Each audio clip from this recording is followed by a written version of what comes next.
Hai Sobat Sipil, di sini saya Cecil akan memberitahu Sobat Sipil semua apa sih yang dipelajari di teknik sipil bersama teman saya Willy dan Asman. Yuk ikut aku.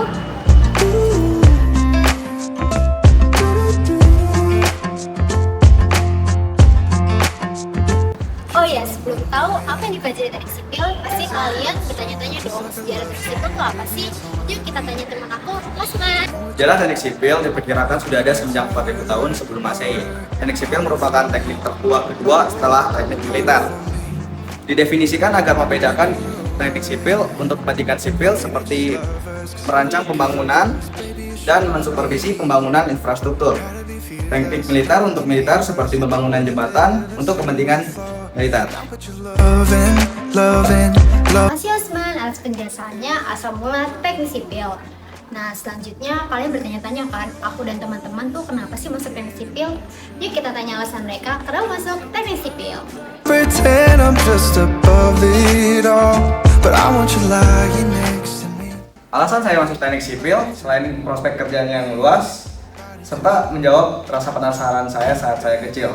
Saat saya kecil, saya bertanya-tanya, kok bisa ya bangunan high rise dibangun oleh manusia yang tingginya nggak sampai 3 meter? Serta saya ingin mendapatkan skill problem solve. Jadi alasan saya memilih teknik sipil adalah karena saya ingin membantu masyarakat yang tidak tahu bagaimana dan apa saja yang harus dilakukan dalam membangun rumah agar mereka dapat memiliki rumah yang berkualitas dan dengan harga yang tidak terlalu tinggi. Posing for pictures, but nobody listens to anything that you have to say. Jadi alasan aku masuk ke teknik sipil adalah karena keluarga aku memiliki usaha di bidang yang berkaitan dengan teknik sipil. Coba tebak. Yap, itu adalah toko bangunan. Jadi aku masuk ke teknik sipil itu agar aku bisa mengembangkan usaha keluarga aku menjadi lebih besar. Dan sebenarnya juga aku bingung sih gimana pengaplikasian bahan-bahan di toko aku ke dalam suatu proyek. Jadi itu alasannya. I run away from you. Jadi itulah aku dan teman-teman aku masuk di teknik sipil. Nah, kalian bertanya-tanya nggak sih peranan teknik sipil di kehidupan sehari-hari itu apa? Yuk, tanya ke teman aku ini. Body too. Jadi peranan teknik sipil adalah membantu warga sipil untuk mencapai kebutuhan sehari-hari. Contohnya pembuatan gedung perkantoran, perumahan, rumah sakit, serta tempat hiburan. Lalu teknik sipil juga bertujuan untuk membantu warga untuk mencapai ke tempat tujuan dengan waktu yang lebih cepat.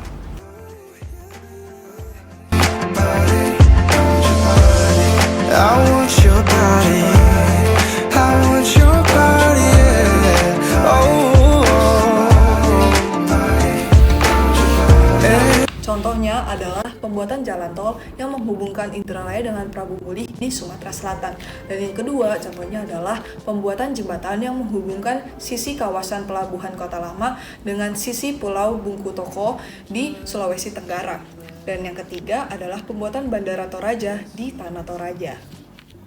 Nah, sekarang Sobat Sipil udah tahu kan peranan teknik sipil di bidang infrastruktur. Di teknik sipil itu ada spesialisasinya loh. Aku, Asman dan Megi itu memilih spesialisasi di bidang manajemen konstruksi. Di bidang ini akan dijelaskan lebih jelas dengan teman aku yaitu ini.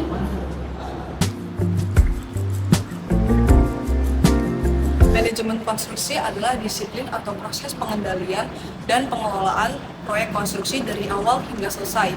Tujuannya adalah untuk mencapai tujuan proyek dengan cara yang efektif dan efisien dengan mengoptimalkan sumber daya yang ada, memenuhi persyaratan kualitas, waktu, dan biaya yang telah ditetapkan. Untuk menyelesaikan proyek diperlukannya pengetahuan yang salah satunya menyangkut aspek planning, scheduling, dan controlling. Setelah penjelasan spesialisasi di bidang manajemen konstruksi. Oh iya, di bidang manajemen konstruksi itu ada 3 aspek loh. Itu akan dijelaskan oleh saya, Jenny, dan Yuni. Let's go! Di sini saya akan menjelaskan aspek manajemen konstruksi di bidang planning. Sebelumnya, tahapan dari manajemen proyek adalah initiation, planning, execution, monitoring and control, dan yang terakhir ada closure. Nah, saya tertarik di bidang planning. Pada bidang planning ini memiliki 3 aspek, yaitu perencanaan, perancangan dan pengadaan sumber daya. Pada tahap perencanaan, mencakup penentuan tujuan proyek, penjadwalan, estimasi biaya, analisis resiko, serta penetapan strategi dan metodologi yang akan digunakan dalam pelaksanaan proyek. Pada aspek perancangan, melibatkan penyusunan desain teknis dan perencanaan detail proyek konstruksi agar sesuai dengan spesifikasi dan persyaratan yang telah ditetapkan. Dan yang terakhir, pengadaan sumber daya. Tahap ini termasuk dalam pembelian material, penunjukan kontraktor, perekrutan tenaga kerja, serta pengaturan logistik dan persediaan. Nah, tujuan dari 3 aspek ini adalah biar dapat mengendalikan biaya yang dikeluarkan, yaitu melakukan estimasi biaya awal, pengawasan anggaran, dan manajemen perubahan untuk menghindari pemborosan dan meningkatkan efisiensi dalam penggunaan sumber daya. Dalam pengadaan sumber daya juga dapat memastikan kualitas dari pekerjaan. Manajemen mengawasi pelaksanaan proyek untuk memastikan bahwa pekerjaan sesuai dengan standar kualitas yang telah ditetapkan. Fungsi perencanaan atau planning ini juga dapat menentukan seperti apa, kapan, serta bagaimana proyek tersebut dijalankan. Dalam hal ini, manajemen konstruksi memiliki peran penting dalam mengambil keputusan atas rencana pembuatan konstruksi yang sesuai. Dan alasan saya mengambil tahap perencanaan atau planning adalah seperti alasan saya masuk ke teknik sipil sebelumnya, yaitu saya ingin tahu bagaimana bahan bangunan tersebut diaplikasikan secara maksimal dan memiliki kualitas yang baik dalam bangunan yang kompleks seperti high-rise building. Scheduling merupakan perencanaan yang memberikan informasi tentang jadwal rencana dan kemajuan proyek. Dalam hal kinerja, sumber-sumber daya berupa biaya, tenaga kerja, peralatan, dan material serta rencana durasi proyek dan progres waktu untuk penyelesaian proyek. Dan yang ketiga adalah pengendalian atau controlling. Nah, pada fase ini, seorang manajemen konstruksi yang bertugas sebagai pengawas bertugas mengawasi sumber daya, kualitas, dan biaya. Nah, seorang petugas ini juga dapat memperbaiki atau mengelola kembali sumber daya agar dapat memenuhi kebutuhan waktu dan biaya. Hal tersebut dilakukan agar persyaratan anggaran, mutu, dan waktu dapat terpenuhi dengan meminimalisir kemungkinan kerugian dengan cara studi kelayakan. Nah, controlling pada sebuah proyek harus dilakukan untuk memastikan agar segala hal yang dilakukan di dalam proyek telah memenuhi syarat yang telah ditetapkan untuk menghindari resiko-resiko yang tidak diinginkan. Oh iya, di teknik sipil itu juga ada permasalahan loh. Yuk kita cari tahu permasalahan di spesialisasi bidang manajemen konstruksi. Salah satu contoh permasalahannya adalah proyek pembuatan jalan beton di Desa Tanjung Pasir. Pada proyek ini, mereka tidak melibatkan konsultan pengawas sehingga membuat pekerjaan menjadi asal-asalan. Karena tidak adanya pengawasan membuat para pekerja tidak menakar pasir dan agregat kasar sesuai dengan standarnya, sehingga membuat jalanan beton tidak berkualitas.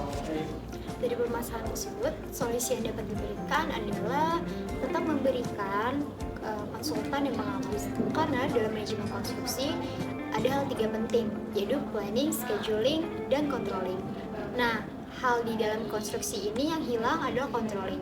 Jadi, dalam suatu proyek dari besar hingga kecil tetap harus dilakukan pengawasan agar sesuai dengan standar dari bangunan tersebut. Nah, itu adalah penjelasan di bidang-bidang manajemen konstruksi. Kalian penasaran kan kenapa aku, Ini dan Osman memilih bidang di manajemen konstruksi? Yuk kita simak alasan mereka. Jadi, alasan kami adalah alasan saya memilih manajemen konstruksi di bidang planning adalah saya ingin mengetahui bagaimana pengaplikasian sebuah bahan bangunan secara maksimal ke dalam proyek, dan saya ingin tahu bagaimana finishing dari bahan-bahan tersebut menjadi sebuah bangunan yang kompleks atau high-rise building. Alasan saya memilih manajemen konstruksi di bidang scheduling karena saya ingin mengembangkan ilmu saya di bidang scheduling agar pengerjaan proyek berjalan dengan maksimal tanpa ada keterlambatan waktu. Alasan saya memilih manajemen konstruksi di bidang controlling adalah karena saya ingin proyek-proyek yang ada di Indonesia dapat dilakukan dengan pengawasan penuh sehingga kualitas dari bangunan tersebut sesuai standar dan juga terjamin. Weh,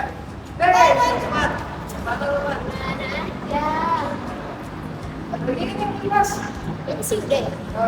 Sebelumnya kita mau terima kasih kepada Asma dan Winnie. Dan itulah apa saja yang telah kita pelajari di teknik sipil. Sekian dari kelompok kami. Terima